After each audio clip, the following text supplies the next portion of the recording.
Welcome to another episode of our SaaS Stories podcast. I'm your host, Ash, and this is a show where I interview proven founders and industry experts who share their stories, strategies, and insights to help you build, launch, and grow your business.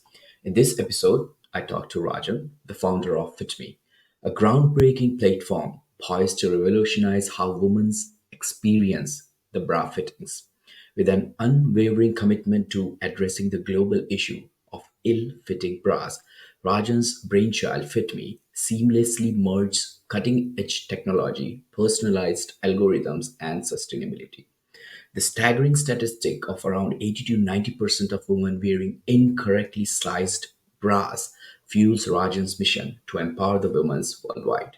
Through the state of the art smartphone scanning and 3D modeling, FitMe harnesses data to create personalized solutions that not only guarantees a perfect fit, but also aligns with the eco conscious values. Rajan's dedication to full fit and sustainability proves the way for a confident and planet friendly future for women everywhere. So I hope you enjoy the show. Rajan, welcome to the show. Thank you, Ash. Really appreciate this opportunity. Do you have a favorite quote, something that inspires or motivates you that you can share? A quote. Oh, good Lord. No, not that I can think of straight away. Okay, fine. You can take your time. It's not a. I'm a big fan. I'm a big fan of Steve Jobs in your Uh-huh. background. So he has plenty of quotes. I love, but I can't straight away recall any at the top of my head. Sorry. That's all right. That's all right. One of the previous guests on my show, they quoted one quote from Steve Jobs' diary, I guess, that hire smart people and let them do their jobs. Yeah. So I really love it. So I thought I'll just share it with you. Great stuff. So tell us about FitMe. What does the product do? Who is it for? And what's the main problem you're helping to solve? Sure. Our solution is twofold. One is to help women, and Hmm. the other is to help the environment. Um, First, let me talk about helping women. Hmm. As you very rightly said, more than 80% of the women wear wrong size bra, which Hmm. is a significant problem for women. Most of the women complain that they are not able to find correctly fitting bras and they want to get rid of it as soon as they reach home. They do not want to wear bras. Hmm. One of the reason and the primary reason for that is that discomfort is because they are not wearing correctly fitting bras. Now, not wearing a correctly fitting bras affects their health, including shoulder pain, neck pain, back pain. Most women that we have spoken to, they can relate to their own personal stories to what we talk about. Um, on top of that, with fast fashion and online retail space going from step to step up and with its size increasing, um, people are struggling to find correctly fitting garments, including bras. Hmm. Um, what happens that when people buy clothes, they rather than buying one size, they end up buying two, three different sizes, Hmm. and return majority of the garments that they have purchased. And sometimes they end up returning all the garments that they have purchased. Hmm. This creates a major problem for the retail industry.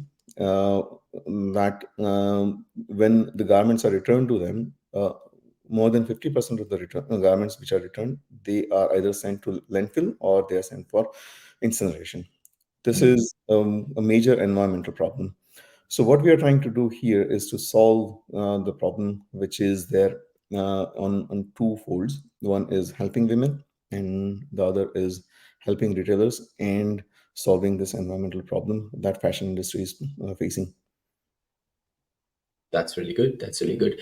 I didn't knew that you can actually return your undergarments if you buy it from online stores, because I thought that this is something which comes under non-returnable policies from for this e-commerce store. Well, as far as bras are concerned, majority of the retailers Mm. allow the return of bras, but they do not allow the return of the bottoms. So uh, Mm. uh, primarily for the hygiene reasons.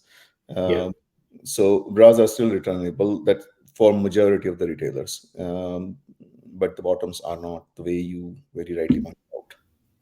Sure, sure. So let's talk about where the story begins. Where did the idea of FitMe came from? What was the epiphany?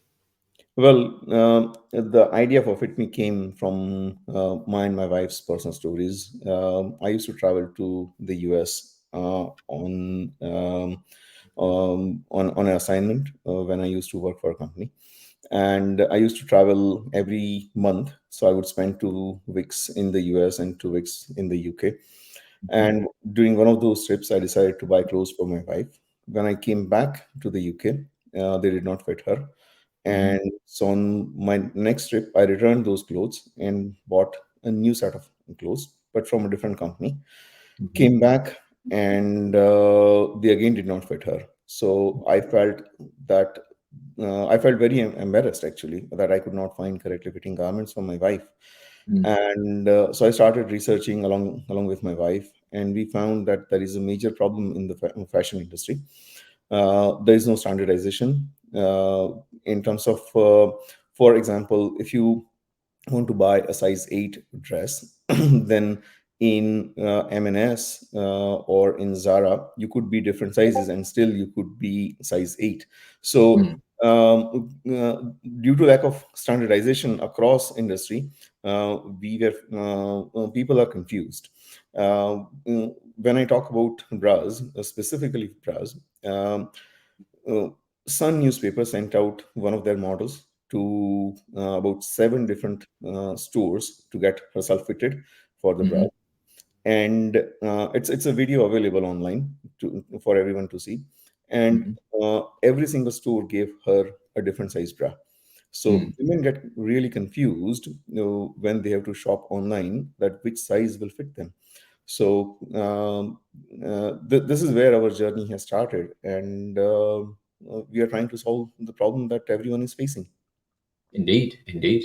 And this is very um, unknown, I think, in the consumers world, where they your primary ideal customer profiles, they're trying to purchase bras to fit their body, but even the companies who are selling them with the standard size, they don't know what is the standard across the consumers, right? Is Mm, that? that is Yeah. correct. And the fashion industry suffers from the lack of standardization, and as a result of that, as I say, um, both the consumer as well as the retailers, they are suffering. So we are going into the space of providing perfectly accurate, very accurate measurements for Mm, the consumers and the retailers, so we can scan the person using their own smartphone and get accurate body measurements. And then for those body measurements, we would like to suggest correctly fitting garments for the consumer. indeed, indeed. And I want to go into the tech you're using and how it works all. But before that, would you be able to tell us more about, like, when you had the epiphany? Did you look into the market? Were there other products? What was going on at that time? And what did you see from your research that encouraged you to move ahead with this idea?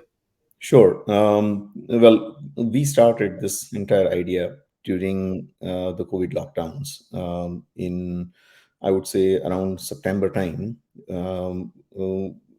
August, September 2020, that we started looking into this idea, Hmm. and we started the business. In terms of the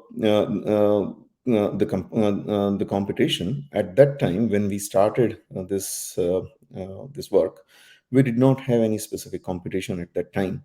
But Hmm. ever since we started working on this, and we are a very small team, we do not have a lot of money like major companies have.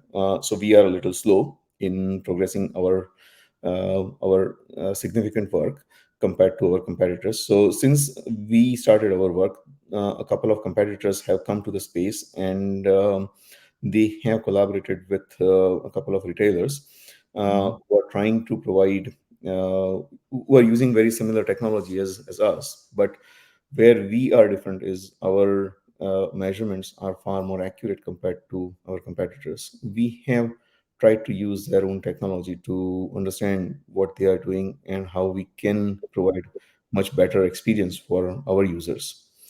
So yes, there is a competition now, but when we started, there was no competition in the market. Indeed, indeed.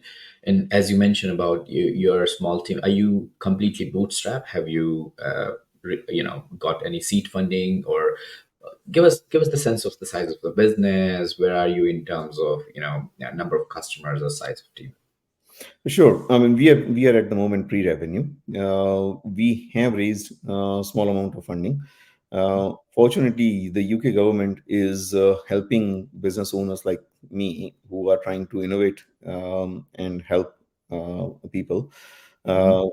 Uh, they have launched a scheme called Seed Enterprise Investment Scheme, and we have received an advance assurance from HMRC so that we can raise funds from the investors, and the investors can take the benefit of Seed Enterprise Investment Scheme. In short, it's called SEIS, wherein the investor can get about 50% of the money that they invest in my company back in terms of tax breaks, so that whatever the tax they have paid, either they can claim it back or they can offset it against the tax that they would need to pay.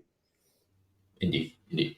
So, Rajan, before we move towards the technology part, what I have found that our listeners are very keen to learn about the guest, their personal life. So I'm eager to learn more about the person behind this innovative venture. Can you take us back to your roots? Share with our listeners about your upbringing, your childhood. How did your early experiences shape your journey and eventually led you to become the visionary entrepreneur you are? And were there any key influences in your family or friends surrounding that played a significant role shaping your entrepreneurial spirit? We'd love to hear more about the foundation that set you to the incredible path. Sure. I'll share a little bit of my background. So I was born and raised in India. I come from a family where being in business is in our blood. So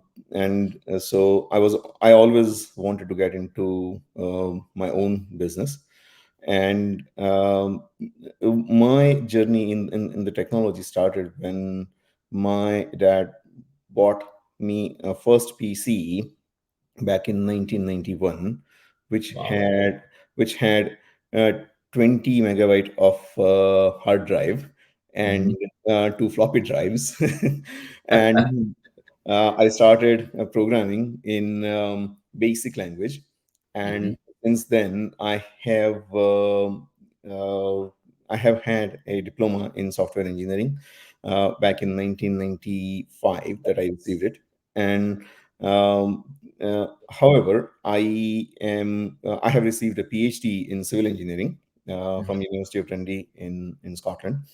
Uh, I was awarded Dorothy Hodgkin Postgraduate Award, which was launched by Tony Blair to attract best of the best from the developing world to the UK to pursue research. And ever since I started working, I have developed some sort of software for practically all of my employers to automate their one or the other type of processes. Mhm. So, programming has been my passion, and I say this is now a time to convert that passion into possibly a living, and that's how I started my journey of creating this app that would help the retailers and women solve their problems. Sure, sure. So let's move towards the understanding of how you're helping to solve this problem in practical senses. For example, I want to order a bra, and maybe I'm a plus size person or I'm a petite woman.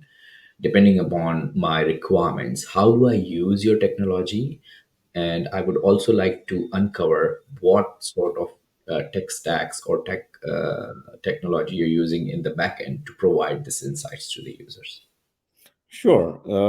So, what we are trying to create is a very simple but very secure app that focuses on your privacy. So, privacy is at our core. We are, I believe, we would be the leader in ensuring the privacy of the user who is using our technology. Now, our competitors, they use very similar technology, but you have no option but to provide your photographs, including your face. However, when we scan you, we take photographs just like our competitors, but we blur your face. So when you, and then we provide all the photos, we show you all the photos, um, and so that you can ensure that your face is not visible in any of those photos.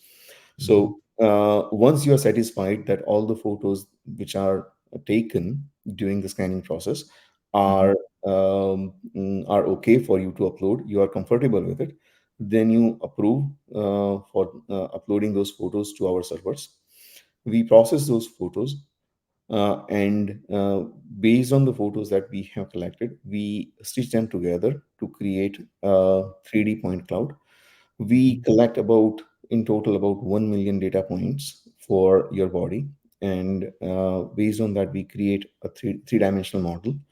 That three-dimensional model then provides your body measurements, and those body measurements would then allow you to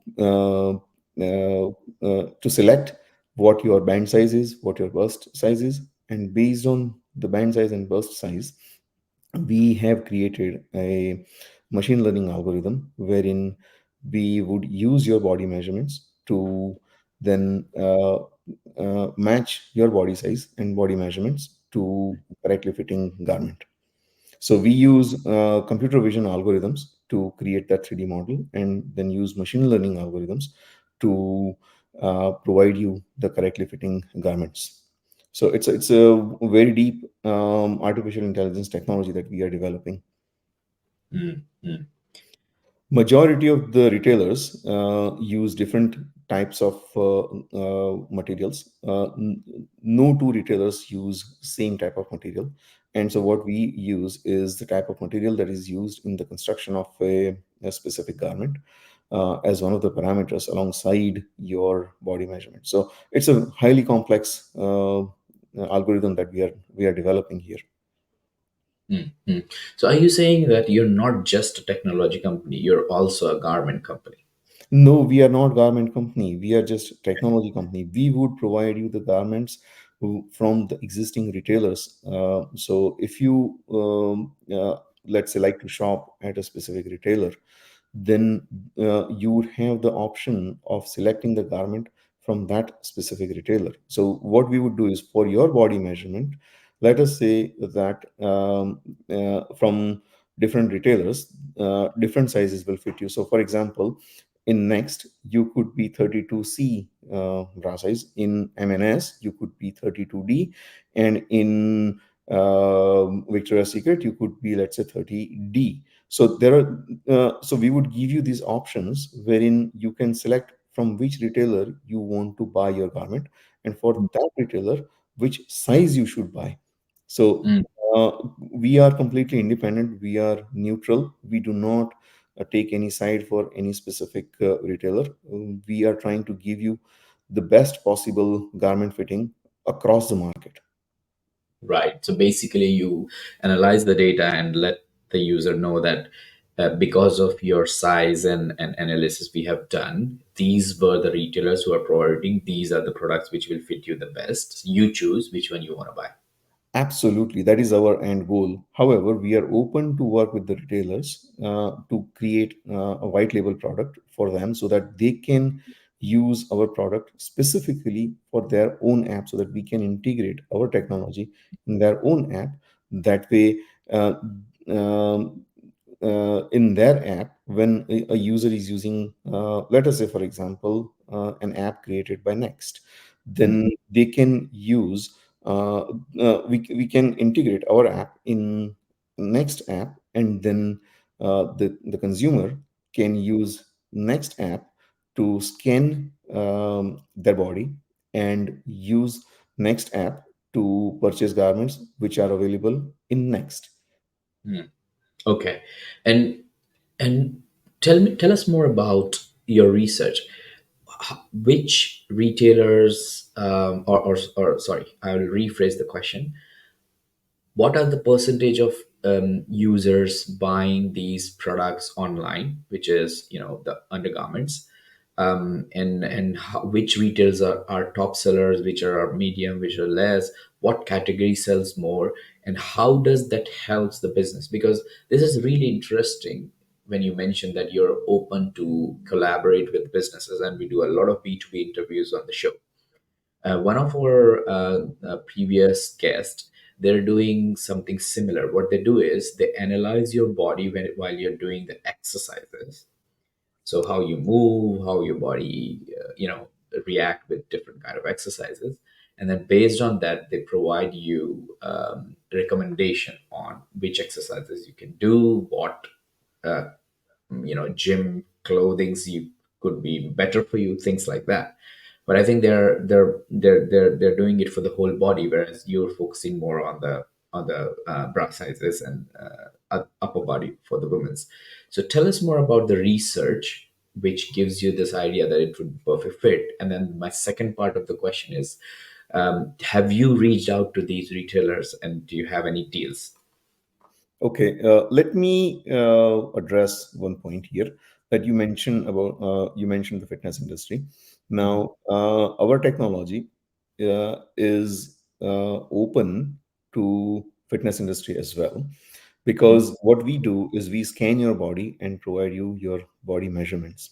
So, what you can do is you can scan yourself across different weeks to see how your body is progressing, if you are on a fitness plan or if you are on a diet plan. So our app can be used in garment industry, and it can be used in the fitness industry as well. So it is not only for the bras. We have started to with one garment, but our goal is to then change, I mean, improvise our technology to apply it to other garments as well as apply our technology in the fitness industry as well.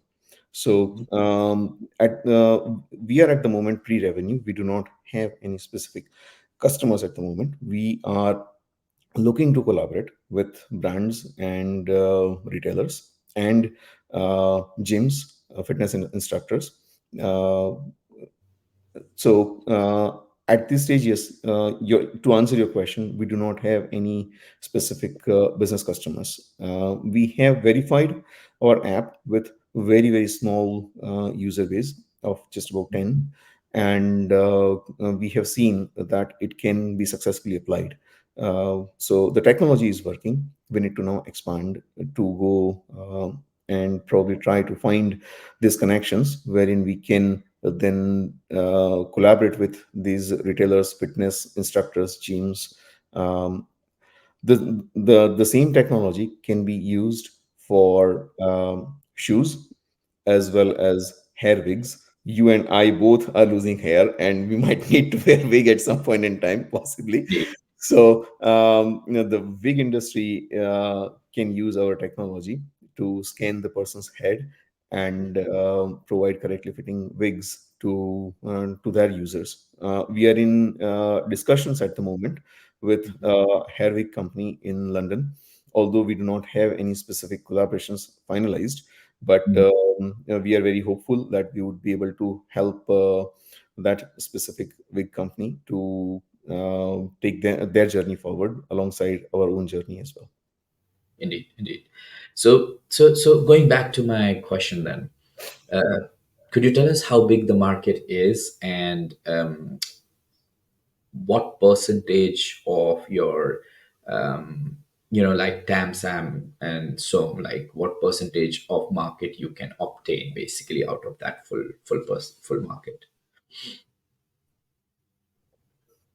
Yeah. So as far as bra market is concerned, that is about 13 billion is about in terms of the TAM. It is about 13 billion. Mhm. In terms of Sam and Som are concerned, the we are hoping to have a SAM of about 2 billion, and Som about 200 million.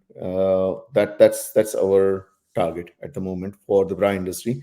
As far Mhm. as the shoe industry is concerned, that's about 300 billion pound industry, and overall garment industry is close to about trillion pounds.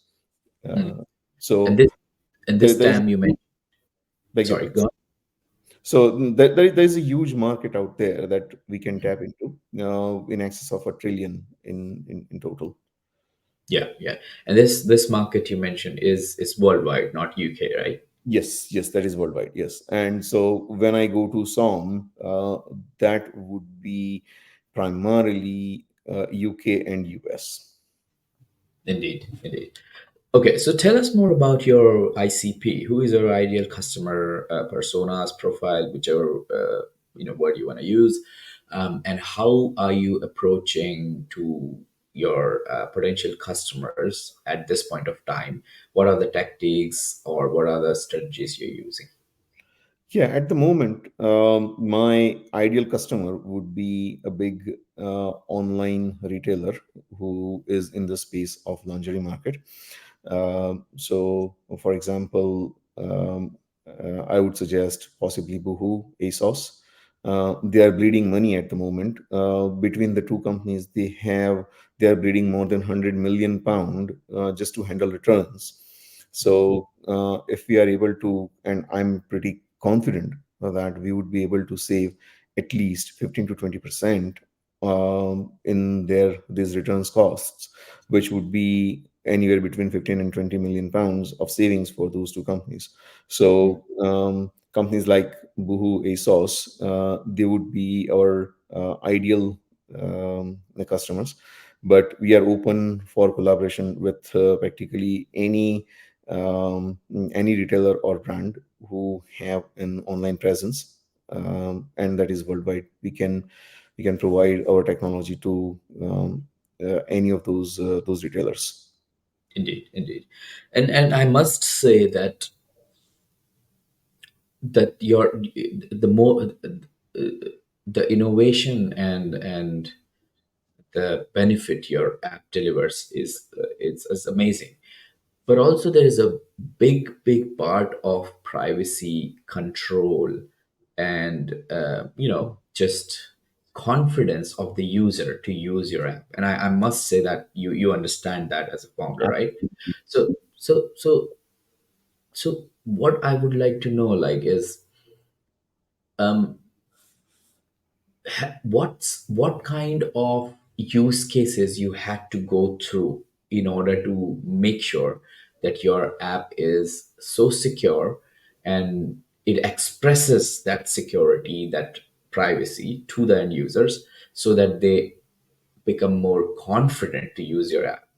How Well, did you I'm really glad that you asked this question, Ash. Really appreciate this because this is a major concern for our users. We have done our market research with the end consumer, and we have been told that they would not like their photos to be taken in their undergarments, which is absolutely understandable because you do not know when those photos can be leaked. They can be hacked from anywhere, and they can be posted online anywhere, and you have no control then.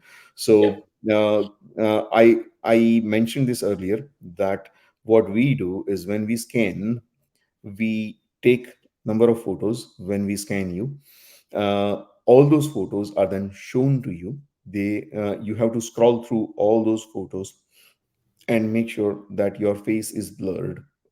We do blur all the faces so that they become unrecognizable. And once you have seen, you are satisfied that these photos do not show your face in any of these photos, then you approve those photos to be uploaded on our server, which is a secure server. And they stay on our server for less than 5 minutes. We process Mhm. all those photos in the background. We use Python for machine learning and computer vision technology. We stitch all those photos together, and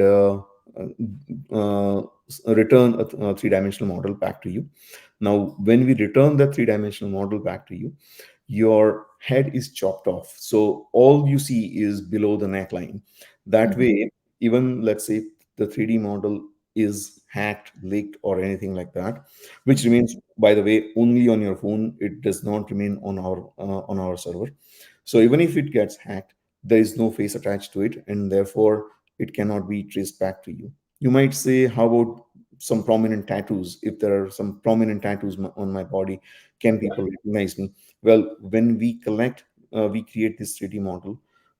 Majority of the tattoos that we have seen are blurred out when we create this 3D model, and therefore they become also unrecognizable.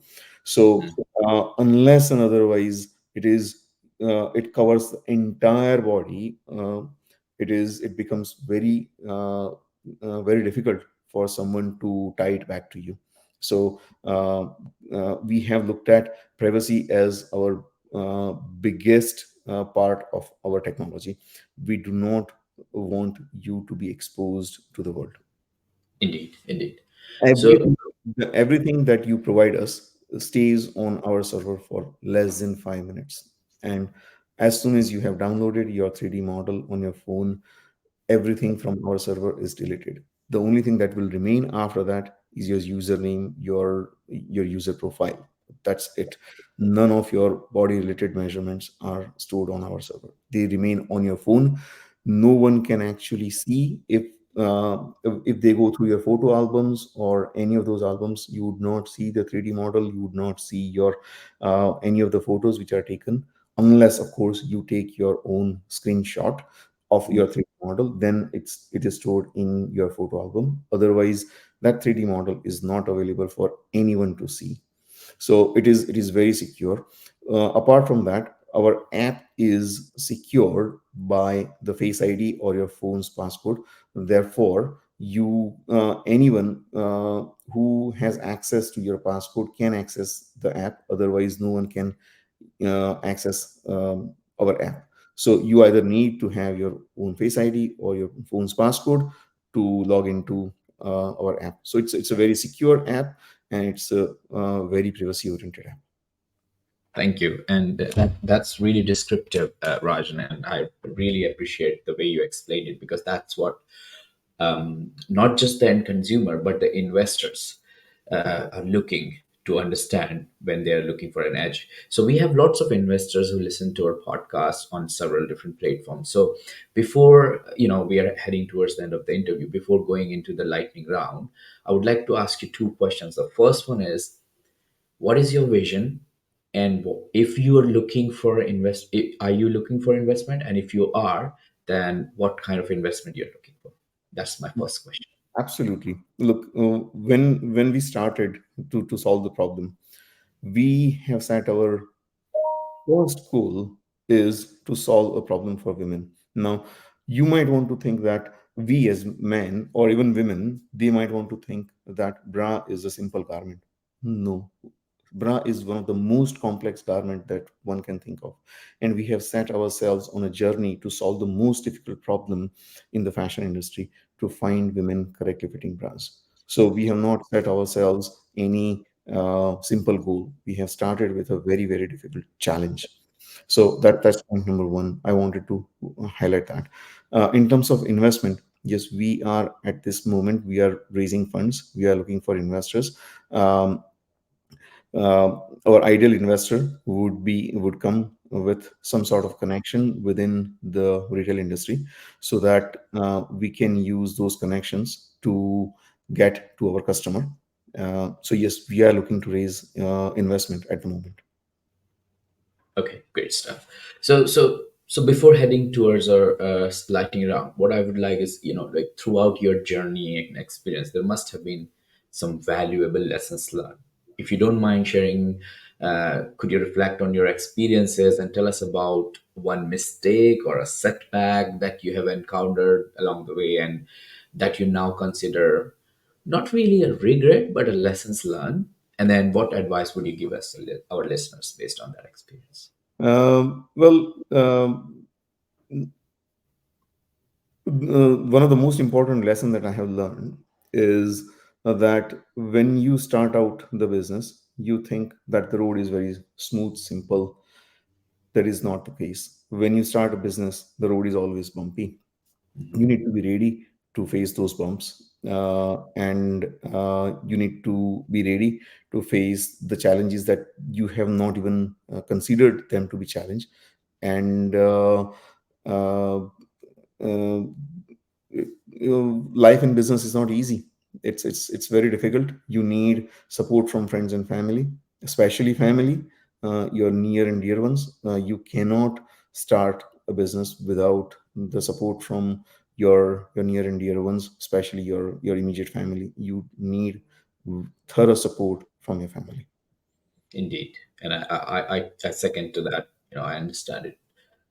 So we should wrap up now. We're going to go into the lightning round. I've got six quick fire questions for you, so just answer them as quickly as you can. You ready? Okay, let's see. All right. What book would you recommend to our audience and why? What? Sorry. What book would you recommend to our audience and why? Oh boy, oh boy. I have not had read a book in a long time, but the book that I would like to suggest to people is a book by Dale Carnegie called "How to Win Friends and Influence People." So yes, that's my favorite one. Indeed. What one attribute or characteristics in your mind of a successful founder? What? Sorry, what? What kind of? What attribute or characteristic in your mind of a successful founder? You need to be dedicated. Dedication is the first thing that comes to my mind, and persistence. That failures will come, setbacks will come, challenges will come, but be persistent and be dedicated to what you are trying to solve. Good. What's your favorite personal productivity tool or habit? My personal favorite productivity tool. Well, personal productivity tool. I just do the coding using uh,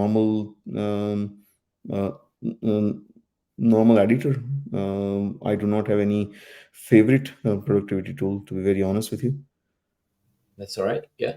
What's a new crazy business idea you would love to pursue if you had time and money? Crazy business idea, right? I already have one idea which I have already started working towards a little bit on the side. Is to solve a problem for the automobile industry, uh, wherein they have especially for the used car business, wherein they have to take photographs of those cars and upload those on their websites. So we would like to automate that procedure for the automobile industry. Okay, that sounds good. What's an interesting or fun fact about you that most people don't know? Mm. Um, I'm a very easygoing person, to be very honest with you. And people who come close to me, they know me like as an open book. So I haven't kept many secrets. Okay, that's fair enough. Last but not least, what's one of the biggest piece of business advice you have received? um, the biggest piece of advice that I have received is to be dedicated to what you are trying to solve. And be humble when you are able to solve that problem. Do not get carried away. Do not become arrogant. Just stay down to the earth. Sure, sure. Rajan, thank you so much for joining me and sharing your story, unpacking the last few years of building this business and some of the ups and downs along the way. If people want to check out FitMe, what's the best way to do that? We have our website www.fitme.ltd. You can go there and you can find out a bit more about what we are trying to do. Uh, Okay. our that's our website. Our email address is info@fitme.ltd. So if you have any queries, any questions, feel free to send me an email, and we will get back to you as fast as we can. Okay. If an investor or a interested person want to get in touch with you, what's the best way to do that? Again, send me an email, info@fitme.ltd, or and I'll then provide my personal details, and we can carry on further discussions through there. Great. Rajan, thank you so much for joining us today and sharing your inspiring journey and the impactful work you're doing right now through FitMe. It's been an absolute pleasure having you on our podcast. Thank you very much, Ash, for this opportunity, and let's hope that we can solve this problem that women are facing day in and day out. Great. Thank you all for tuning in to our episode on our Founders podcast. I hope you found our conversation with Rajan insightful and inspiring. If you're a founder or industry expert interested in sharing your story on our podcast, please don't hesitate to reach out. Simply email me at ash@artcircles.com. Let's connect for a potential interview opportunity. If you have enjoyed this episode, make sure you subscribe to our podcast and stay updated on future interviews with proven founders and industry experts. We have a lineup of incredible guests and valuable insights coming your way. Stay inspired, stay motivated, and keep building.